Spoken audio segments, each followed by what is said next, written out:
ipapakita sa inyo ng aking kumare kung paano gumawa ng pinakarat na mangga. Syempre, unang-una kailangan natin ng mangga. Then, kailangan natin niyang balatan. At nga pala mga kumare, nandito kami sa Montalban, Rizal.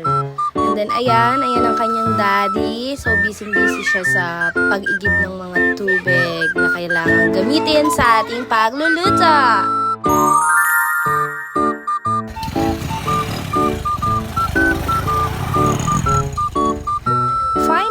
Tapos na magbalat ng mangga ang aking kumare.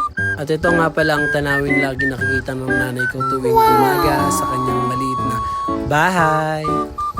At ito nga pala kapatid ko tapos na maglaga ng saging. It's time to rinse, wash, wash, wash. Ito na ang hugasan na natin ng mga mangga na binalatan kanina para malinis siya pa rin. So after hugasan, isiwain natin ng maninipis ang mangga na to.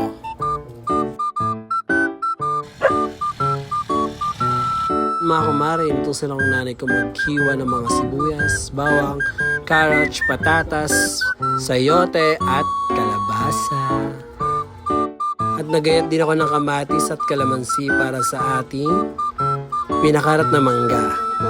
Tara na at simula ng pagmimekos-mekos mga kumare. Siyempre, kailangan natin ihanda ang mangga. Ayan, ang pinaka maasim na mangga na mas maasim pa sa kumare ko. Oops! Teka mga kumare, baka naman panood-nood ka lang dyan. I-like and follow mo naman. And syempre, kung natuwa ka sa aming video, pwede mo rin siyang i-share sa mga kumare mo. And syempre, hindi mawawala ang kamatis. Ayan, ang mekos-mekos na ang ating kumare. Mekos-mekos lang. At syempre, patuloy lang ang ating mekos-mekos. Ayan, ang mekos-mekos ni Maring Gina.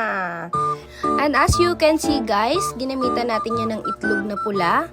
And syempre, nilagyan ni Maring Gina ng kalamansi. Sorry kasi nalimutang picturan or litratuhan ang ating itlog na pula at kalamansi. Kasi nagmamadali ang inyong kumaring Gina. Ayan na, pinigana. Napakasarap naman talaga!